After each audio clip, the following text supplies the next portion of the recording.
देवगढ़ मध्य प्रदेश की वादियों में बसा एक बेहद खूबसूरत गांव था।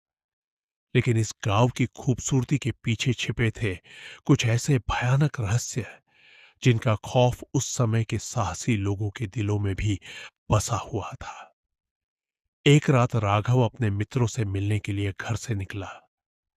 उसके पिता ने उसे शनिवार की रात जंगल की तरफ जाने से मना किया था, क्योंकि उस रात गांव में एक रहस्यमयी घटना हुआ करती थी।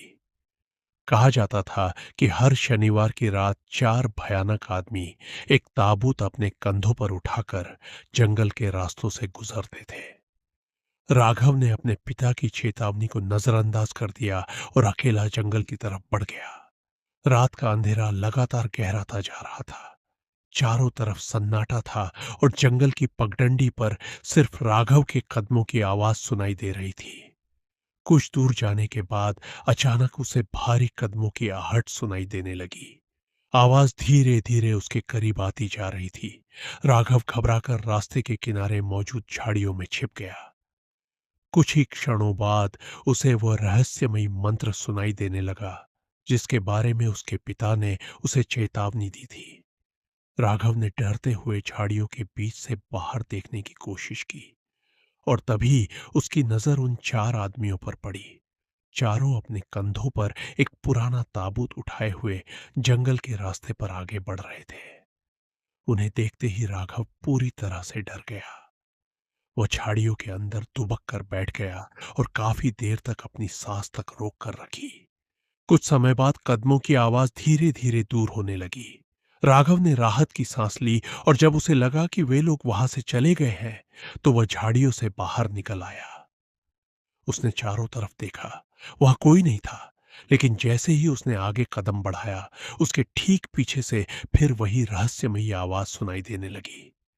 राघव ने अचानक पीछे मुड़कर देखा, और इस बार वे चारों शख्स उसके ठीक पीछे खड़े थे। उस रात के बाद राघव कभी अपने घर वापस नहीं लौटा। जब काफी देर तक राघव वापस नहीं आया, तो उसके पिता को उसकी चिंता होने लगी। उन्होंने गांव के एक आदमी सुनील को साथ लिया और दोनों जंगल की तरफ निकल पड़े। काफी तलाश करने के बाद वे एक पुराने बरगद के पेड़ के पास पहुंचे। वहां जो दृश्य उन्होंने देखा, उसे देखकर दोनों की आंखें डर से फैल गईं। राघव वहां रहस्यमयी परिस्थिति में पड़ा हुआ था। उसके चेहरे पर ऐसा डर दिखाई दे रहा था जैसे उसने अपनी आंखों के सामने कोई बेहद भयानक मंजर देखा हो। लेकिन कहानी यहीं खत्म नहीं हुई थी।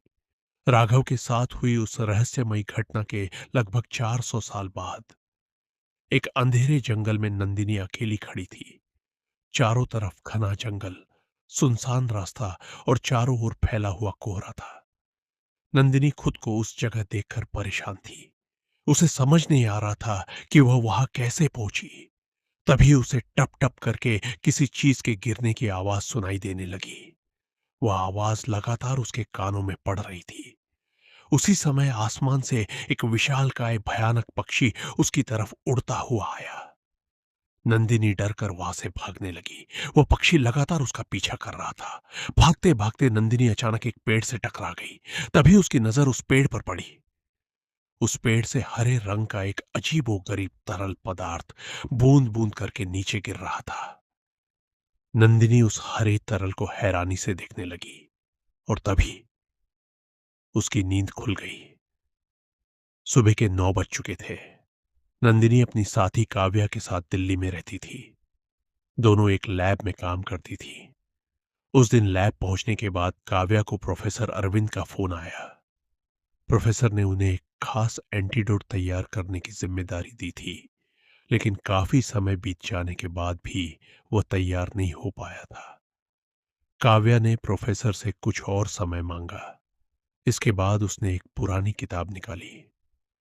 उस किताब में कई ऐसे रहस्यमयी तरल पदार्थों का जिक्र था जिनका संबंध पुरानी दंत कथाओं और लोक कथाओं से बताया गया था।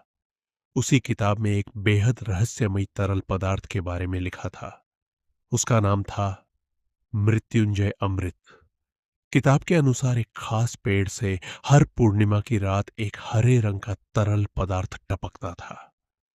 काव्या ने जैसे ही किताब में बने उस पेड़ की तस्वीर नंदिनी को दिखाई, नंदिनी हैरान रह गई, क्योंकि किताब में बना हुआ पेड़ बिल्कुल वैसा ही था जैसा वह पिछले कई दिनों से अपने सपनों में देख रही थी।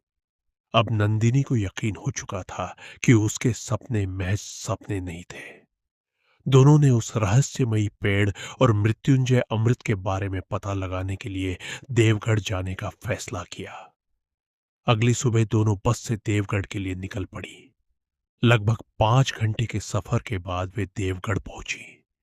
गांव के प्रवेश द्वार पर कदम रखते ही अचानक मौसम बदल गया। कुछ ही पलों में आसमान पर काले बादल छा गए, तेज हवाएं चलने लगीं और पूरे गांव का माहौल अचानक रहस्यमयी हो गया। गांव के लोग भी अचानक बदले मौसम को देखकर हैरान थे। नंदिनी और काव्या गांव के चौक पर पहुंची।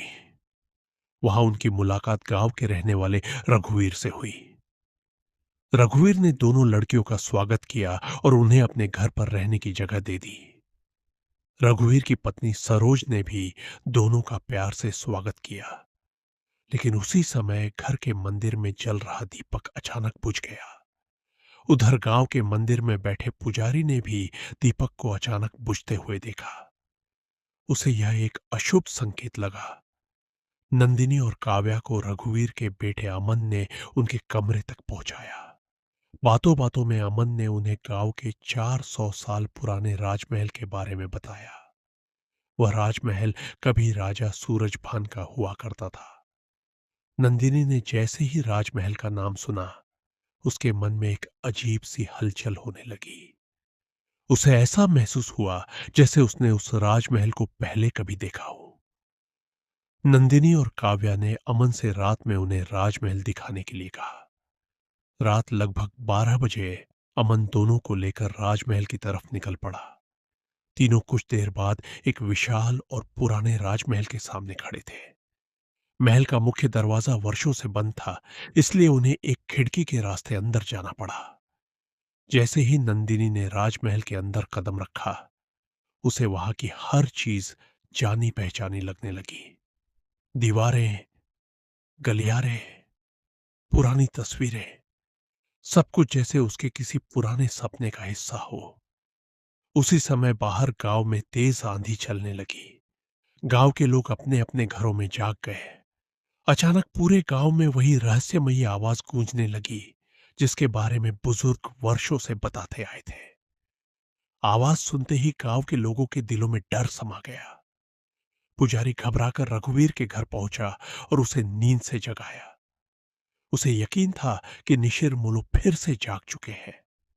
कई सालों से शांत पड़ी वह रहस्यमय शक्ति आखिर अचानक क्यों जाग उठी थी, यह किसी को समझ नहीं आ रहा था। उधर नंदिनी, काव्या और अमन इस खतरे से पूरी तरह अनजान राजमहल के अंदर घूम रहे थे। उन्हें अचानक एक पुराने दरवाजे के खुलने की आवाज सुनाई दी।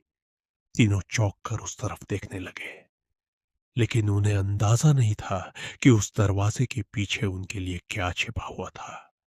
इसी दौरान जंगल की सीमा पर गांव के दो आदमी, गोपाल और बबलू, बैठे हुए थे। तेज हवा के बीच उन्हें भी वही रहस्यमयी आवाज सुनाई दी। दोनों ने अंधेरे में सामने देखा और तभी उनकी नजर उन चार आदमियों पर पड़ी। चारों अपने कंधों पर एक पुराना ताबूत उठाए हुए उनकी तरफ बढ़ रहे थे। कुछ ही क्षणों में वे चारों उनके सामने आकर रुक गए। तेज हवा के बीच उनकी लाल चमकती आंखें गोपाल और बबलू को घूर रही थी। फिर उनके कंधों पर रखा हुआ पुराना ताबूत धीरे धीरे खुलने लगा। ताबूत खुलते ही गोपाल और बबलू की चीख पूरे जंगल में गूंज उठी। उनकी चीख सुनकर पूरे देवगढ़ गांव में दहशत फैल गई।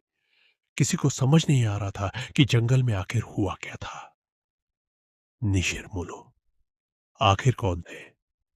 400 साल पुराने राजमहल का नंदिनी के सपनों से क्या संबंध था? मृत्युंजय अमृत वास्तव में क्या था? और सबसे बड़ा सवाल, नंदिनी का इस रहस्यमयी कहानी से आखिर क्या संबंध था? इन सभी सवालों के जवाब अब भी बाकी थे, क्योंकि देवगढ़ की असली कहानी अब शुरू हुई थी।